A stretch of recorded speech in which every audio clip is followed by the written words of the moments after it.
गेल्या अनेक दिवसापासून मतदार यादीची पुनर्रचना झाली नाही आणि त्यामुळं यादीमध्ये बरेच फेरफार आहेत. अनेक लोक मृत्यू झालेत, त्यांचंही नाव त्याच्या यादीत आहे. अनेक लोक आपापल्या व्यवसायाच्या निमित्तानं, नोकरीच्या निमित्तानं स्थलांतरित झाले, त्यांचे नाव मूळ यादीत आहे. ज्या ठिकाणी ते स्थलांतरित झाले त्याही ठिकाणी त्यांचं नाव आहे. एका एका व्यक्तीचे नावं 3-3 ठिकाणी आहेत आणि त्यामुळं मतदार यादीचा आकडा हा मोठा आहे. काही रोहिंग्या आले, काही बांगलादेशी आले किंवा काही लोकांनी बाहेरच्या मतदारसंघातले नावं आपल्या मतदारसंघात टाकले.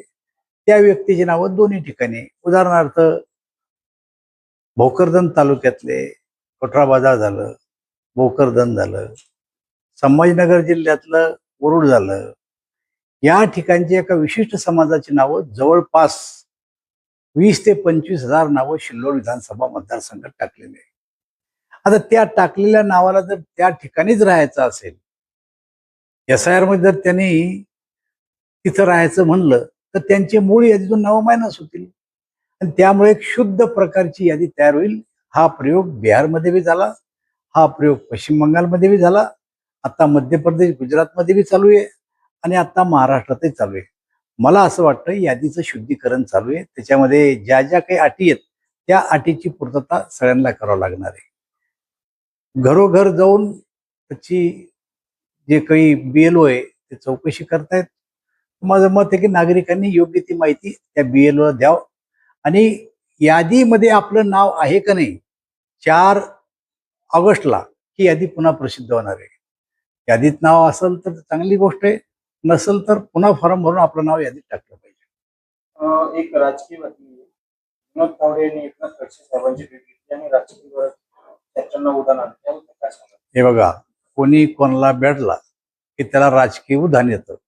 मला असं वाटतं की गेले अनेक वर्ष वेगवेगळ्या पक्ष जरी आज असले तर त्यांनी एका पक्षात काम केलेलं आहे आणि काही विशिष्ट कारणानं जर एखादी भेट अचानकपणाने जर झाली तर काय एकमेकाकडे बघायचं नाही, भेटायचं नाही, बोलायचं नाही, तब्येतीची विचारपूस करायची नाही. पण जर कोणी एकमेकाला भेटले की त्याला राजकीय उधाण आलं, राजकीय उधाण आलं, मला असं वाटतं की हे चुकीचं आहे. गेले अनेक वर्ष त्यांनी एकत्र काम केलंय. मला माहित नाही भेट झाली की नाही, पण जर झालीच असेल तर ती काही राजकीय भेट नाही, ती वैयक्तिक स्वरूपाची भेट असेल. शरद पवार गटाचे 3 खासदार अस्वस्थ असल्याची चर्चा आहे. सारंच राष्ट्रवादी असं असतं तर 3 खासदार काय, 10 आमदार निवडून आले, त्यातले 4 सोलापूर मधलेच आहेत, समजलं का? आणि 6 साऱ्या राज्यातले आहेत. इतर अस्वस्थताच आहे ना. त्यामुळे 4 खासदार अस्वस्थ नाहीये, अख्खी राष्ट्रवादी अस्वस्थ आहे. पुढं त्याची नौका कुठं पार पडल्या जाईल हे काही सांगता येत नाही.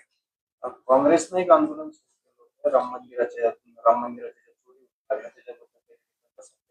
आमचा सल्ला आहे काँग्रेसवाल्याला, राष्ट्रवादीवाल्याला आणि उद्धव ठाकरेच्या शिवसेनेवाल्याला, ज्या रामाचं अस्तित्वच काल्पनिक आहे अशा प्रकारचा तुम्ही दावा केला होता, ज्या रामाबद्दल तुम्हाला आस्था नाही आणि रामाच्या दर्शनाला तुम्ही अजून गेले नाही, राम मंदिराला तुम्ही विरोध केला, बाबरी मस्जिदला तुम्ही विरोध केला नाही, त्यामुळे तुमच्यासारख्या लोकांनी रामाच्या विषयात पडूनही राम भक्त पाहतील.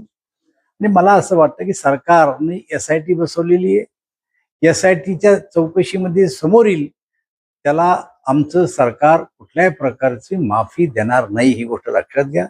ज्यांनी केलं ते चूक केलं. प्रभू रामचंद्राच्या मंदिरात अशा गोष्टी घडायला नाही पाहिजे होत्या, त्या काही लोकांनी घडवल्या आणि SIT मार्फत त्यांची चौकशी होईल आणि त्यांना नक्की सजा मिळेल.